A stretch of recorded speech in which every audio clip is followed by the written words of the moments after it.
নমস্কার। আজকে আমরা দশম শ্রেণীর পরিমিতির একটা সহজ চ্যাপ্টার গোলক নিয়ে আলোচনা করব। কেন সহজ বললাম, তোমাদেরকে যখন অঙ্কগুলো করাবো তখন তোমরা বুঝতে পারবে। গোলকের কোষে দেখি 12 অঙ্কগুলো করার আগে এই অঙ্কগুলো করতে গেলে যে সূত্রগুলো তোমাদেরকে জানতে হবে সেইগুলো আগে বলে দিচ্ছি, তাহলে অঙ্কগুলো সহজে বুঝতে পারবে। এখন তোমরা নিশ্চয়ই এই চৈত্র মাসের শেষের দিকে যে গাজন মেলাতে দেখবে এই ধরনের হাত পাখা বিক্রি হয়। হ্যাঁ, এই ধরনের হাত পাখা বিক্রি হয়। তো এই অর্ধবৃত্তাকার চাকতির এই দণ্ডটাকে কেন্দ্র করে যদি আমরা ঘোরাতে থাকি তাহলে একটা বলের মতো আকারের ঘনবস্তু পাবো। হ্যাঁ, বলের আকারের ঘনবস্তু পাবো এইরকম যদি ঘোরাতে থাকি। সেই ঘনবস্তুটাকে আমরা গোলক বলবো।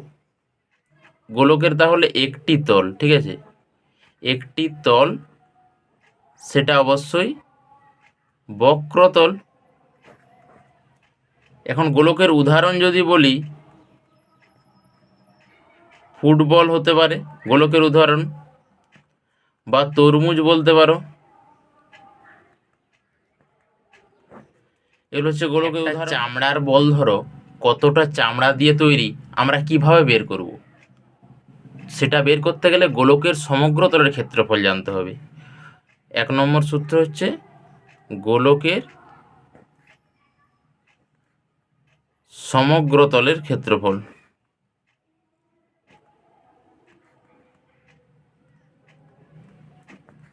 সেটা সমান কি না 4πr² বর্গ একক। পাই মানে 22/7, ক্লাস 9-এ তোমরা শিখেছ। আর আর সমান হচ্ছে গোলকের ব্যাসার্ধ, সেটাও লিখে দিচ্ছি, গোলকের ব্যাসার্ধ। এখন গোলকাকার বলটি যদি নিরেট পাথরের বল হতো তাহলে ওই বলে কতটা পরিমাণ পাথর আছে সেটা বের করতে গেলে আমাদেরকে আয়তনের সূত্র জানতে হবে। 2 নম্বর তাহলে আসছে আয়তনের সূত্র। গোলকের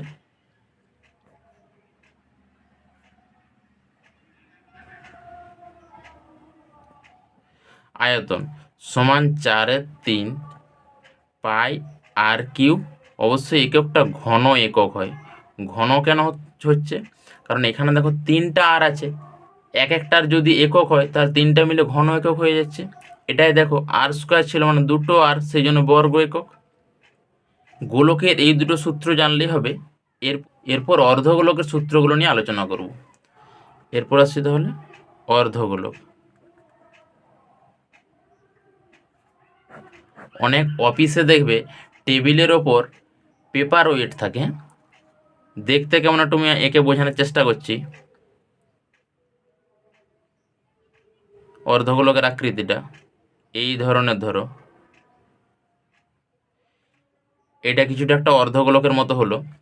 এই অর্ধগোলকের প্রথমে বক্রতলের ক্ষেত্রফল বা পার্শ্বতলের ক্ষেত্রফল লিখছি। বক্রতলের বা পার্শ্বতলেরও বলা যেতে পারে, পার্শ্বতলের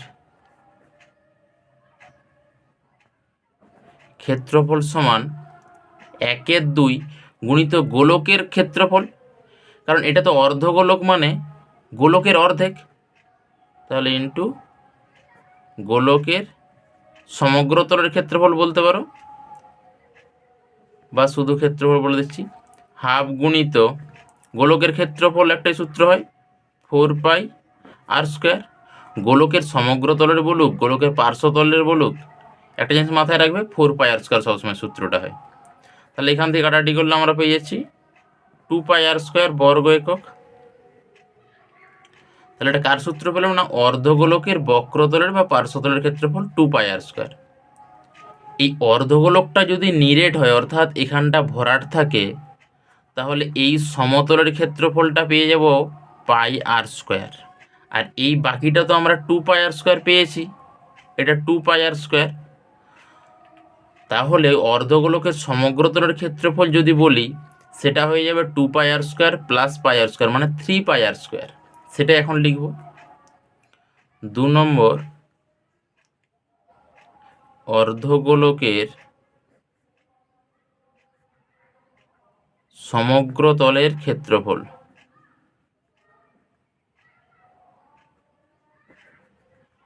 সমান 2πr² প্লাস ওই যে সমতলের যেটা বললাম πr² সমান যোগ করলে দাঁড়িয়ে যাচ্ছে 3πr² বর্গ একক। আচ্ছা, এরপর অর্ধগোলকের আয়তন আসছি। অর্ধগোলকের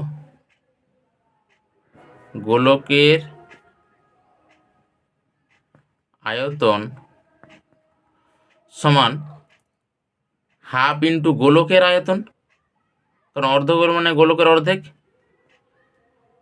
গোলকের আয়তন তার মানে 1/2 গুণিত গোলকের আয়তন কি শিখেছি, 4/3 পাই আর কিউব, কাটাকাটি করলে 2/3 পাই আর কিউব ঘন একক। আরেকটা প্রশ্ন অনেক ক্ষেত্রে শর্ট কোশ্চেনে পড়ে যে অর্ধগোলকের কটি তল? অর্ধগোলকের দুটি তল, এটা হচ্ছে সমতল আর এটাকে বক্রতল বলে। তাহলে মনে রাখবে দুটি তল অর্ধগোলকের, হ্যাঁ। আর গোলকের কিন্তু একটি তল, সেটি হচ্ছে বক্রতল। এখন এই যে অর্ধগোলকের 2 নম্বর সূত্রটা বললাম, এটা কিন্তু অবশ্যই নিরেট অর্ধগোলকের, হ্যাঁ। যেখানে নিরেট অর্ধগোলকের সমগ্র তলের ক্ষেত্রফল লেখা থাকবে সেখানে 3πr² লিখতে হবে। এবারে আলোচনা করব ফাঁপা অর্ধগোলক, যে ফাঁপা গোলকের ক্ষেত্রে, হ্যাঁ। ফাঁপা গোলক মানে এই ধরনের আর কি, ধরো এই একটা গোলক হলো আর একটা এর ভিতরে এই যে ফাঁপাটা আমি বলতে চাইছি, এই কেন্দ্র থেকে ধরো এইটা আমাদের ছোট আর ধরলাম আর এটা বড় আর, ঠিক আছে। তাহলে এইটুকুটা কতটা পাথর বা কতটা লোহা দিয়ে তৈরি সেটা কিভাবে পাবো সেটাই বলতে চাইছি এখন তাহলে ওই গোলকের যদি বহি ব্যাসার্ধ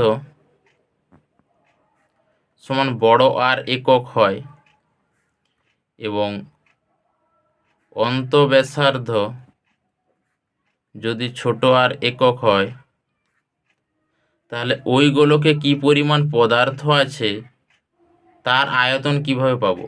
তাহলে ওই গোলকে যে পরিমাণ পদার্থ আছে তার আয়তন হবে ওই গোলকের আয়তন সমান 4/3 পাই।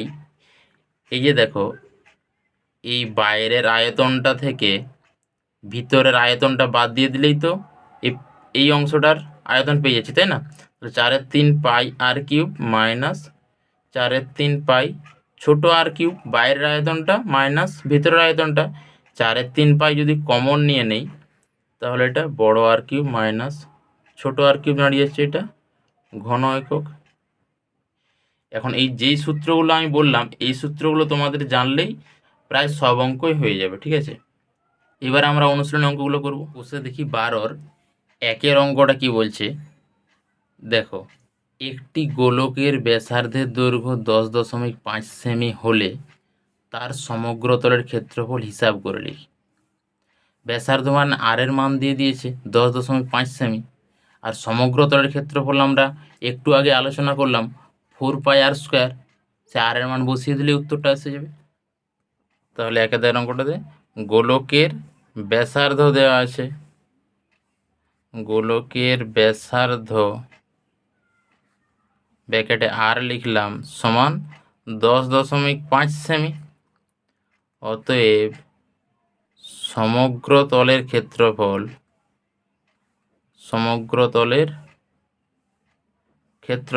সমান 4πr² জানি, সেমি স্কোয়ার বা বর্গ সেমি। 4 রেখে দিলাম, পায়ের মান 22/7, আর এর মান 10.5 তার স্কোয়ার সেমি স্কোয়ার। 4 ইন্টু 22/7, 10.5কে দুবার লিখতে পারি যেহেতু স্কোয়ার আছে। কাটাকাটি করে দিলে 7×7 .35 হয়ে গেল। তাহলে 5×7 = 35, 1.5। 4 আর 22-এ গুণ করলে 88 গুণিত 1.5 আর 10.5-এর গুণ করব। তাহলে এই দশমিকের গুণগুলো প্রথমে দশমিক তুলে দিয়ে গুণটা করবে, তাহলে গুণটা করতে সুবিধা হবে। শেষে দশমিক বসিয়ে দেবো। 5 15 75-এর 5, একেবারে 15-র নামটা ডাকিয়ে দিচ্ছি, তাহলে একবার গুণ করলেই কাজ হয়ে যাবে। 5 15 75-এর 5, হাতে রইল 7, 15 0 0, আর হাতের সাথে 7 হয়ে গেল, 15কে 15, 1575। এইবারে দেখো দশমিকের ডান দিকে এখানে একটা সংখ্যা, এখানে একটা সংখ্যা, মোট দুটো সংখ্যা ডান দিকে থাকবে, তার মানে 15.75। এটার সঙ্গে আবার 88 যখন গুণ করব, তখন দশমিক না ভেবে গুণ করতে হবে।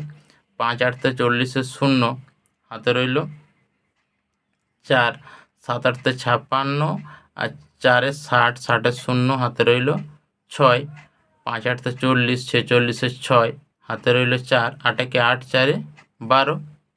8 দিয়ে গুণ করা মানে এইরকম সংখ্যাটাই হবে, তাহলে পরপর লিখে দিচ্ছি 0 0 6 2 1, কারণ 8 দিয়েই তো গুণ করছি। আবার 0 0 6 করতে 6, 6 2 8, 2 1 3, 1386।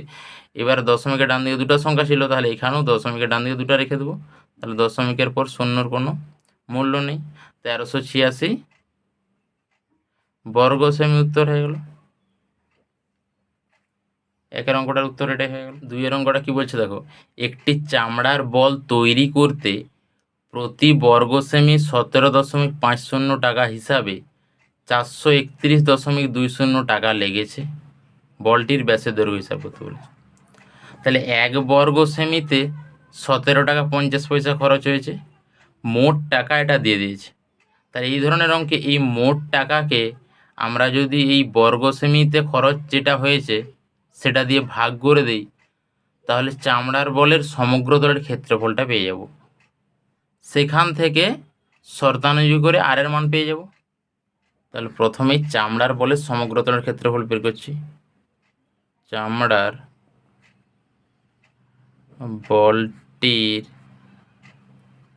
সমগ্র তলের ক্ষেত্রফল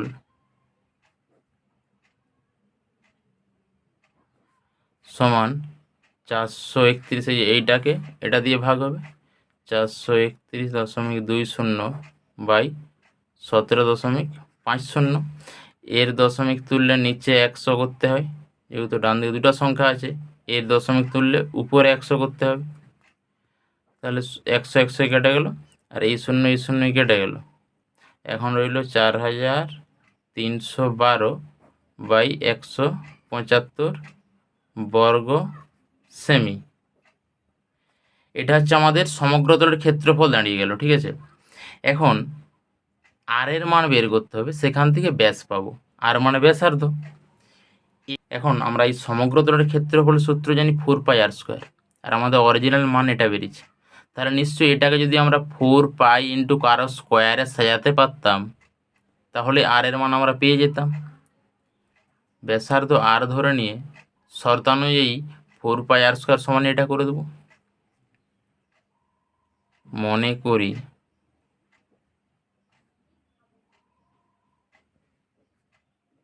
ব্যাসার্ধ সমান আর সেমি, তাহলে এখন শর্তানুযায়ী হবে 4πr²। আর দিয়ে যে সূত্রটা জানি সেটা সমানের একদিকে থাকবে, আর অরিজিনাল মানটা একদিকে থাকবে। আগে অন্য ক্লাসেও আমি বলেছি যে যখনই কোনো একটা রাশি তুমি ধরবে r/x, অবশ্যই শর্তানুযায়ী আনতে হবে। শর্তানুযায়ী আনলেই তবে সেটার মান বেরোবে। বা 4 × π এর মান জানি 22/7 × r², 4312 বাই 175, বা r² রইল 4312 বাই 175 উনি তো এটা উল্টে যাবে, 7-88 হয়ে যাবে, 4/22 গুণ করে দিলাম। কারণ 11 দিয়ে এটা করবো 8 11 88, যেহেতু 88 আছে 11 দিয়েই সম্ভাবনা আছে, এটাকেও 11 দিয়ে চেক করি। 3 11 33, 43 ছিল, তাহলে 10 থাকলো, এই 1-এর আগে 10 বসলে 101, তাহলে 9 11 99, হাতে 2 থাকলো 22, 11 2 22, 7 দিয়ে এটা গেলে 7 2 14, 3 থাকলো 35, 5 7 35। আচ্ছা 8 দিয়ে যদি এটাকে করি কাটি, 8 দিয়ে এটাকে কাটলে 4 8 32, 8 9 72। অতএব r² সমান 49-এর 25, আর স্কোয়ার থেকে আর করলে ডান দিকে প্লাস মাইনাস হয়ে যায়। এক্ষেত্রে যেহেতু আর একটা ব্যাসার্ধ, প্লাসের মানটা নেবো শুধু √49/25, তাহলে √49 মানে 7/5 বেরিয়ে গেল আর এর মান। চেয়েছে ব্যাস, তো ব্যাস সমান 2r সেমি, 2r এর মান বসিয়ে দিচ্ছি 7/5 সেমি, 14/5 সেমি। এটাকে দশমিক করে দেই, 5 দুগুণে 10, 40, 5 তো 40, 2.8 সেমি ব্যাস বেরিয়ে গেল। 3 অঙ্কটা দেখো, স্কুলে শর্ট পাট খেলার জন্য যে বলটি ব্যবহার করা হয় তার ব্যাসের দৈর্ঘ্য 7 সেমি। বলটিতে কত ঘন সেমি লোহা আছে হিসাব করি। কত ঘন সেমি মানে তোমার সহজ জিনিস বলেই দিয়েছে, হচ্ছে যে আমাদেরকে আয়তন বের করতে হবে। ব্যাসের দৈর্ঘ্য দিয়েছে কিন্তু ব্যাসার্ধ দেয়নি, হ্যাঁ এটা খেয়াল করতে হবে। তাহলে ব্যাসার্ধ মানে ব্যাস বাই 2 করতে হবে, সেখান থেকে দিয়ে আয়তন বের করে। 3 অঙ্কটাতে ব্যাসের দৈর্ঘ্য 7 সেমি দিয়েছে, ব্যাস ব্যাস সমান 7 সেমি, অতএব ব্যাসার্ধ সমান 7/2 সেমি, এটা মানে আর। অতএব আয়তনের সূত্র বলেছিলাম 4/3, যেহেতু গোলক বলেছে পাই আর কিউব ঘন সেমি বা সেমি কিউব লিখে দিতে পারি। 4/3 পায়ের মান জানি 22/7, আর এর মানও জেনেছি 7/2 তার কিউব। কিউব মানে তাকে 3বার লিখতে পারি, 4/3 22/7 গুণিত 7/2, 7/2 গুণিত 7/2, 7 7 কেটে গেল,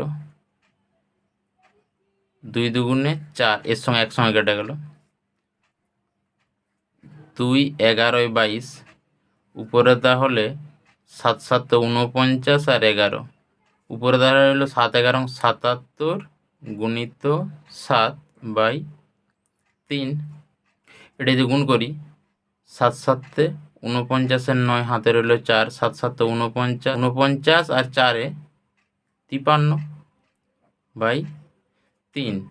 এটাকে যদি আমরা পূর্ণ ভাঙলে হবে 3 1 3, 2 23, 3 7 21, 2 থাকে 29, 3 9 27, 2/3, তো ঘন সেমি। এটা উত্তর হয়ে গেল। পরিমিতির মধ্যে সব থেকে সহজ চ্যাপ্টার গোলক কেন বলেছিলাম বুঝতে পারছো? গোলকের চ্যাপ্টারটার অঙ্কগুলো খুব ভালো করে প্র্যাকটিস করবে। তোমাদের যদি ভাগ্য ভালো থাকে গোলক থেকে একটা অঙ্ক দিয়ে দিলে সহজে মাধ্যমিকে 4 নম্বর পেয়ে যাবে। অন্যান্য পরিমিতির চ্যাপ্টারগুলো থেকে এটা খুবই সহজ। 4টা কি বলছে, 28 সেমি দৈর্ঘ্যের ব্যাস বিশিষ্ট একটি নিরেট গোলক জলে সম্পূর্ণভাবে নিমজ্জিত করলে যে পরিমাণ জল অপসারিত করবে তা নির্ণয় করি। তাহলে এই অঙ্কটাতেও দেখো ব্যাস দেওয়া আছে, আর আমাদের ব্যাস নিয়ে কিছু কাজ নেই, সবসময় ব্যাসার্ধ বের করতে হবে। এই পরিমিতির অঙ্কে সবসময় খেয়াল করবে ব্যাস দেওয়া আছে না ব্যাসার্ধ দেওয়া আছে, আর এককগুলো কীরকম দেওয়া আছে, সেমি না মিটার, এগুলো এককগুলোকে একই করতে হবে, ঠিক আছে, অঙ্কগুলো করতে গেলে। এখানে ব্যাস দেওয়া আছে, তাহলে তো ব্যাসার্ধ 14 সেমি হবে। আর জলে সম্পূর্ণ নিমজ্জিত করলে, এটা আমরা সেই ফিজিক্সের কনসেপ্ট থেকে জানি, এটা আয়তন বের করলেই উত্তরটা হয়ে যাবে। নিরেট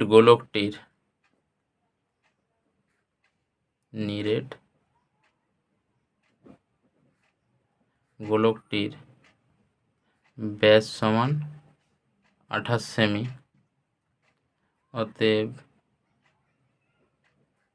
ব্যাসার্ধ সমান 28/2 সেমি সমান 14 সেমি। তাহলে যে পরিমাণ জল অপসারিত, মানেই বললাম যে আয়তন বের করলে হয়ে যাবে। অতএব আয়তন সমান সূত্রটা জানি 4/3 পাই আর কিউব সেমি কিউব, 4/3 যেমন আছে রইল, পায়ের মান 22/7 বসিয়ে দিলাম, আর মানে 14 কিউব, 14কে 3বার লিখতে হবে, 4/3 গুণিত 22/7 গুণিত 14, 14 14, 7 2 14, তাহলে উপরে গুণ করলে হবে 4 22 88 হয়, গুণিত 14 14 196 গুণিত 2 রইল বাই 3। উপরে তাহলে গুণটা করলে 196 দুগুণে, তাহলে 200 দুগুণে 400 হয়, সেখান থেকে আমরা 8 বেশি ধরেছি, 392 হবে, তার সঙ্গে 88 গুণ করব, তার মানে 392 গুণিত 88 বাই 3। এখন 392কে 88 দিয়ে গুণ করছি, 8 দুগুণে 16, 6 হাতে রইল 1, 8 9 72 কে 73, 3 হাতে রইল 7, 3 8 24 আর 7 31। তাহলে একইভাবে 8-এর গুণটা এরকমই হবে, 6 3 1 3, 6 করতে 6, 6 3 9, 3 1 4, 3 1 4, 34,496 বাই 3 দাঁড়িয়ে গেল গুণটা, 34,496 বাই 3 সেমি কিউব বা ঘন সেমি, যেহেতু আয়তন বলেছে। আচ্ছা, এবার 3 দিয়ে আমরা যদি পূর্ণ ভাঙি, 3 1 3 হাতে থাকলো না, 4 আছে, 3 1 3 হাতে 1 থাকলো, 14 হলো, 3 4 12, 3 4 12 হাতে 2 থাকলো, 29, 3 9 27 হাতে 2 থাকলো, 26, 3 8 24 আর 2 থাকলো, 2 3, এত ঘন সেমি আয়তন দাঁড়িয়ে গেল। তাহলে অতএব দিয়ে উত্তর লিখে দেবো, জল অপসারিত করবে, জল অপসারিত করবে সমান 11,498 পূর্ণ 2 3 ঘন সেমি। 5-এর অঙ্কটা কি বলছে দেখো, কোনো গোলকাকার গ্যাস বেলুন ফোলাবার সময়ে তার ব্যাসার্ধের দৈর্ঘ্য 7 সেমি থেকে 21 সেমি হলে বেলুনটির পূর্বের ও পরের সমগ্রতলের ক্ষেত্রফলের অনুপাত নির্ণয় করি। মানে ব্যাপারটা হচ্ছে, যখন ব্যাসার্ধ 7 সেমি ছিল তখন সেই গোলকাকার বেলুনের সমগ্রতলের ক্ষেত্রফল, আর যখন ব্যাসার্ধটা 21 সেমি হলো তখন সমগ্রতলের ক্ষেত্রফল বের করতে হবে, সেই দুটার অনুপাতই উত্তর চেয়েছে। তাহলে আমরা লিখব যে পূর্বে গোলকাকার গ্যাস বেলুনের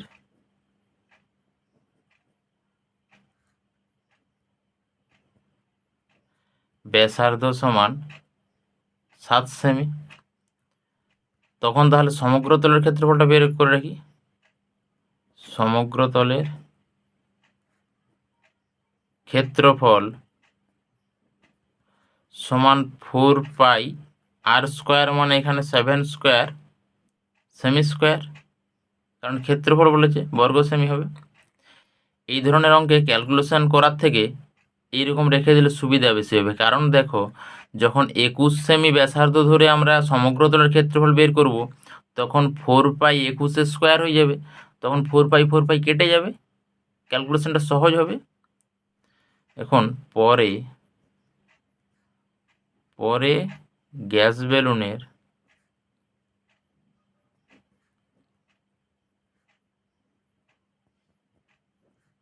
ব্যাসার্ধ সমান 21 সেমি, অতএব তখন সমগ্রতলের ক্ষেত্রফল সমান 4 পাই ইন্টু 21 স্কোয়ার, অবশ্যই বর্গ সেমি। অতএব নির্ণেয় অনুপাত, দুটোর অনুপাত চেয়েছে, নির্ণেয় অনুপাত এই যে 4 pi 7 square is to 4 pi 21 square সমান 4 পাই ইন্টু 7 ইন্টু 7। আচ্ছা, অনুপাতটাকে আমরা জানি ভাগাকারে লেখা যায়, সেই ভাগাকারে লিখছি কারণ কাটাকাটি করে দেবো বলে। 4 পাই গুণিত 21 গুণিত 21, 4 পাই ক্যান্সেল হয়ে গেল, 3 7 21, এটা 3 7 21, তাহলে উপরে 1 রইল, নিচে 3 3 9 হয়ে গেল, সমান 1:9, এটা উত্তর হয়ে গেল। আর 6-এর অঙ্কটা একটু বোঝার অঙ্ক আছে, দেখো অর্ধগোলাকৃতি একটি বাটি তৈরি করতে 127 পূর্ণ 2/7 বর্গ সেমি পাত লেগেছে, বাটিটির মুখের ব্যাসের দৈর্ঘ্য চেয়েছে।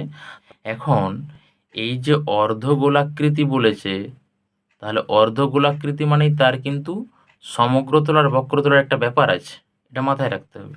এটা তাহলে এখানে তোমার বাটি বলেছে, বাটি মানে নিশ্চয়ই ভরাট নয়, অর্থাৎ সমগ্রতলের ক্ষেত্রফলটা লাগবে নি, পার্শ্বতলের ক্ষেত্রফল লাগবে, কারণ সামনে ভরাট হলে তো সমতলের ক্ষেত্রফলটা যেটা, তাহলে বক্রতলের ক্ষেত্রফল লাগবে। বক্রতলের ক্ষেত্রফলটা জানি আমরা 2πr²। তাহলে সেই শর্তানুযায়ী 2πr² সমান এটা করে দিলেই সেখান থেকে আর এর মান পেয়ে যাব, তাহলে ব্যাস বলে দেবো। মনে করি অর্ধগোলাকৃতি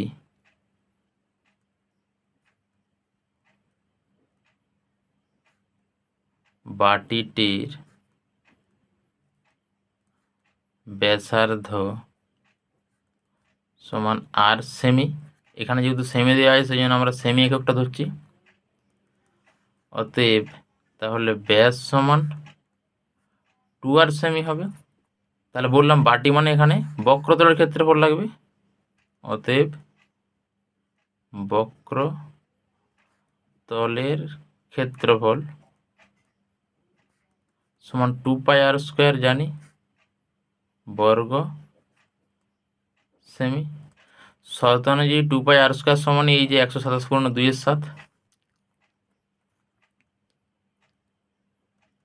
শর্তানুযায়ী 2πr² সমান 127/2/7 বা 2×22/7 এটাকে এখন পূর্ণ ভেঙে দিচ্ছি, নিচে 7 হবে, এটা গুণ করলে 7 7 তো 49/9, হাতে রইল 4, 7 2 14 আর 4 18, হাতে রইল 1, 7 1 7 1 8 আর 2 9 2 11 9, 891/7। আচ্ছা এই নিচের 7 নিচের সাথে কাটতে পারি, r² সমান 891 এটা নিচে হয়ে যাবে 44 হয়ে গেল 22 দুগুণে। এখন নিচে 44 দেখে আমরা বুঝতে পারছি 11 দিয়ে কাটাকাটি হওয়ার একটা সম্ভাবনা আছে। উপরেরটা বড় সংখ্যা যদিও না বুঝতে পারি, তাহলে নিচেরটা 11 দিয়েছে মানে উপরেরটাও যেতে পারে। 4 11 44, 8 11 88, হাতে রইল 1, 11 কে 11। অতএব আর সমান r² থেকে আর করলে প্লাস মাইনাস √ওভার হয়, কিন্তু এক্ষেত্রে যেহেতু ব্যাসার্ধ শুধু প্লাসটা নেব, 81/4 সমান প্লাস 9/2 আর সমান। অতএব বাটিটির ব্যাস সমান 2r সেমি হয়। আর এর মান পেয়ে গেছি 9/2, 2 2 কেটে গেল সমান 9 সেমি হয়ে গেল ব্যাস। আজকে 7 অঙ্কটাই লাস্ট অঙ্ক, পরের ক্লাসে আমরা 8 থেকে বাকি অঙ্কগুলো শেষ করব। তো ক্লাসগুলো তোমাদের কেমন লাগছে জানিও, এবং চ্যানেলে নতুন হলে অবশ্যই চ্যানেলটিকে সাবস্ক্রাইব করে রেখে পাশের বেল আইকনটি প্রেস করে রেখো, যাতে আমি ভিডিও আপলোড করার সাথে সাথে তোমাদের কাছে নোটিফিকেশান আকারে পৌঁছে যায়। একটি নিরেট লোহার গোলার ব্যাসার্ধের দৈর্ঘ্য 2.1 সেমি, মানে আর এর মান দিয়ে দিয়েছে, ওই গোলাটিতে কত ঘন সেমি লোহা আছে তা হিসাব করে লিখি, এবং ওই লোহার গোলার বক্রতলের ক্ষেত্রফল নির্ণয় করি। প্রথমটাতে বোঝাই যাচ্ছে যে ঘন সেমি চেয়েছে, মানে আগের 3 অঙ্কটা তো বলেছিলাম আমি যে ঘন সেমি চাইছে মানে আয়তন চাইছে, আমাদের বলেই দিয়েছে, এবং বক্রতলের ক্ষেত্রফল। আচ্ছা আর একটা জিনিস বলে রাখি, লোহার গোলার মানে সেই গোলকের কনসেপ্টটি বক্রতল যা, গোলকের বক্রতল যা, আর হচ্ছে সমগ্রতল একই ব্যাপার, সব 4πr², ঠিক আছে। তাহলে নিরেট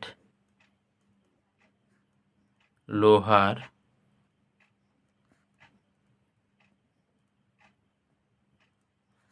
গোলার ব্যাসার্ধ সমান 2.1 সেমি। অতএব আয়তন সমান 4/3 পাই আর কিউব হয়, ঘন সেমি বা সেমি কিউব। ক্যালকুলেশনটা করে নিই, 4/3 পাই মানে 22/7 আর 2.1 তার হোল কিউব সমান 4/3 গুণিত 22/7 রইল 2.1 গুণিত 2.1 গুণিত 2.1। এখন এই দশমিক তুলি, তাহলে এর নিচে 10, এর নিচে 10, এর নিচে 10, এখানে 3 7 21 হয়েছে, দুটো মিলে 21-এর সঙ্গে চলে গেল। তাহলে উপরে 88, 4 আর 22-এ গুণিত 21-এ গুণ করলে 441 হয়, ঠিক আছে, বাই নিচে 1000, 3টা 10-এর গুণ করলে। এখন উপরের দুটো গুণ করে আমরা দশমিক করে দেবো নিচেরটা 1000-কে। 441 আর 88 গুণ 8 একে 8, 4 8-তে 32, 2 হাতে রইল 3, 4 8-তে 32, 3-এ 35। তাহলে 8 দিয়ে গুণ মানে এগুলোই হবে 8 2 5 3 8, 8 2 10 শূন্য, 5 2 7, 1 8, 5 3 8 3, 38,808, 38,808 বাই 1000। তাহলে এই যে 3টা শূন্য হয়, 3টার পর দশমিক বসে যাবে, মানে 38.808 ঘন সেমি। এখন তাহলে কত ঘন সেমি লোহা লাগবে সেটা আমাদের হয়ে গেল। কত ঘন, ওই লোহার গোলার বক্রতলের ক্ষেত্রফল চেয়েছে, মানে 4πr² মান বের করতে হবে। অতএব লোহার গোলার বক্রতলের ক্ষেত্রফল সমান 4πr², সেমি স্কোয়ার। হ্যাঁ, এই যে আর দুটো আছে মানে স্কোয়ার হবে সেমি, আর এখানে আর কিউব ছিল বলে ঘন সেমি হতো। আচ্ছা, 4 পায়ের মান 22/7, আর এর মান 2.1, তার হোল কিউব বসিয়ে দিচ্ছি। 4 গুণিত 22/7 গুণিত 2.1 গুণিত 2.1, ও সরি এটা স্কোয়ার হতো, 2.1 সমান, এখানে এটাকে দশমিক তুললে নিচে 10, দশমিক তুললে নিচে 10, 3 7 21, উপরে তাহলে 88 ইন্টু 21 3 63 বাই 100। একইভাবে আগেরটার মতো গুণ করব, 63-কে 88 দিয়ে, 3 8 24, 4 হাতে রইল 2, 6 8 48 দিয়ে 50, একই রকম গুণটা হবে 8 দিয়ে আবার, 4 0 5, 4 4 5 5। 88 দিয়ে কেন গুণটা করিনি দেখো, 88টাকে রাখছি কারণ 88-র এই যে 8 একটা গুণ করে নিলে আর একটা আমরা বসিয়ে দিতে পারছি সুন্দরভাবে, সেই জন্য 88 রেখে বাকিগুলোকে গুণ করার চেষ্টা হচ্ছে সবসময়। একটা জিনিস মাথায় রাখবে সবসময়, পরীক্ষা হলে যেভাবে করলে টাইমটা সেভ হবে সেইভাবে করার চেষ্টা করতে হবে, কারণ কিছু অঙ্ক এমন পরীক্ষায় পড়ে যেগুলোতে টাইম দিতেই হবে আমাদেরকে। তাহলে এটা 55/44 দশমিক করলে দুটা শূন্য হয়ে যাবে, তো 55.44 সেমি স্কোয়ার। এটাই উত্তর হয়ে গেল আমাদের। আজকের ক্লাস এই পর্যন্তই।